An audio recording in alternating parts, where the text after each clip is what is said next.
In this video, I'll show you how to configure AudioSwift in mixer mode inside Cubase.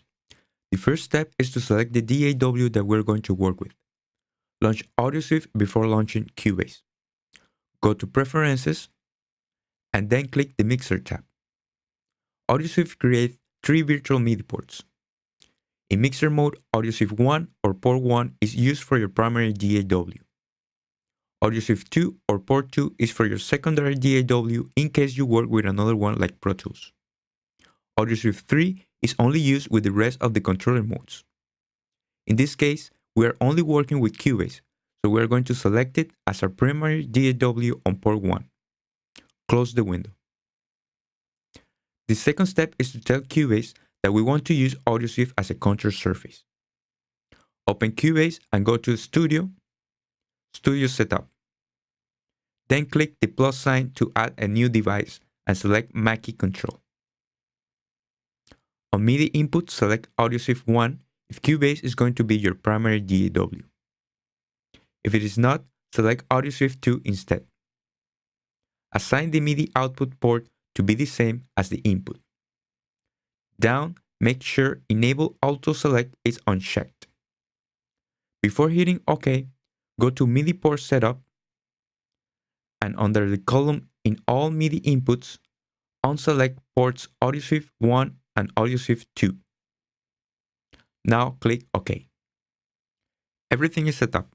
Now go to AudioSwift and let's open the console window.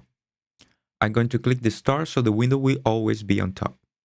Make sure you're on mixer mode. At the bottom bar, there is a menu where you select the current DAW you want to control. These are the same 2 DAWs that you set before at the Preferences window, and you can switch between them. The middle area shows the current view you are working on, with the group of parameters you can control with the trackpad. In this case, I am the first view and I can control a fader plus the solo, mute, and on-record button.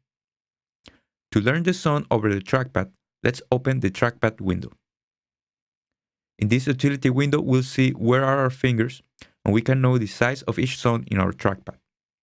With a little practice, moving through the sounds will be easy to you. The left and right areas of the trackpad are for changing between the views and moving from one track to the other by just tapping the trackpad with only one finger. The middle section is where you control the desired parameter, and it depends on the view you have chosen. Select the first track in your project. Turn on the console with a 4-finger tap. Select View 1 by tapping the number 1. To move the fader of the selected track, use the tip of one finger and slide it up and down inside the fader area. The corresponding fader will move on screen. Notice that the movements are relative, meaning that it doesn't matter if you begin at the bottom of the trackpad or at the top level, the fader will start moving from its last position following your finger direction. Also notice that once you start moving inside the fader zone, you won't need to worry if you accidentally get out of the zone. The selected fader will still move. When you finish, press the Escape key or double tap the bottom right corner. It's a good practice to turn off the console right away when you finish using the controller, to avoid moving a fader when you really want to move the mouse pointer instead. Let's turn on the console again. If you press the Option key in your keyboard when moving the fader, it will reset to its default value of 0 dB. If you keep pressed the Command key, the fader will move more slowly for fine-tuning. You can also change the sensitivity of the fader by going to Preferences, Mixer tab, and move this slider horizontally. To solo the track, tap with one finger over the letter S. To mute the track, tap over the M. To on-for-record the track, tap over the R. AudioSwift lets you control a track only if it's inside of an 8-channels bank.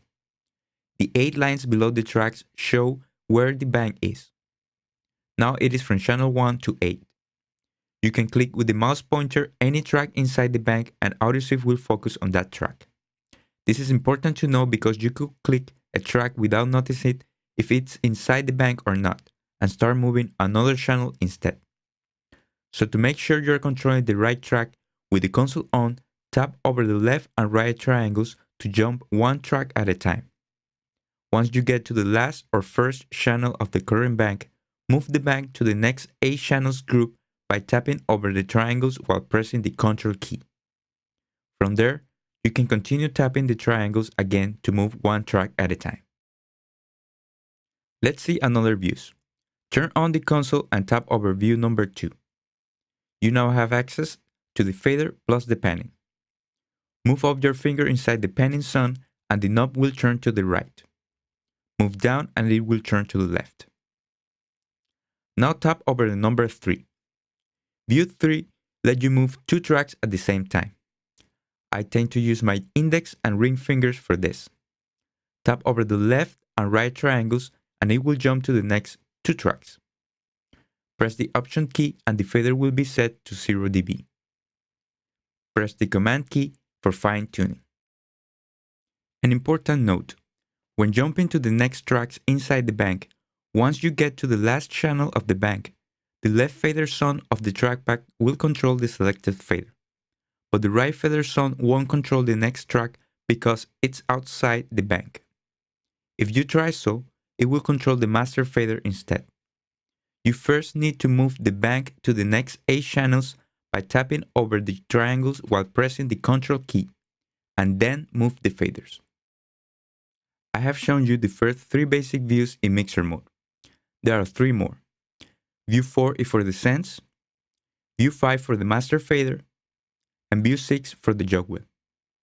They are all accessible by using a one-finger tap over the bottom right area of the trackpad. But before, we need to enable them at the Preferences window, Mixer tab. Here, you enable only the views you want to use. I'm going to check them all. Close the window. Turn on the console. Tap only once over the bottom right area where the star is, and you'll select the first view you enabled on the Preferences window. Tap again and it will switch to the next one. Remember that if you do a quick double tap in this area, instead of changing the view, you'll turn off the console. Let's select the Sends view. The console window will show the number of the send you are controlling on the selected track.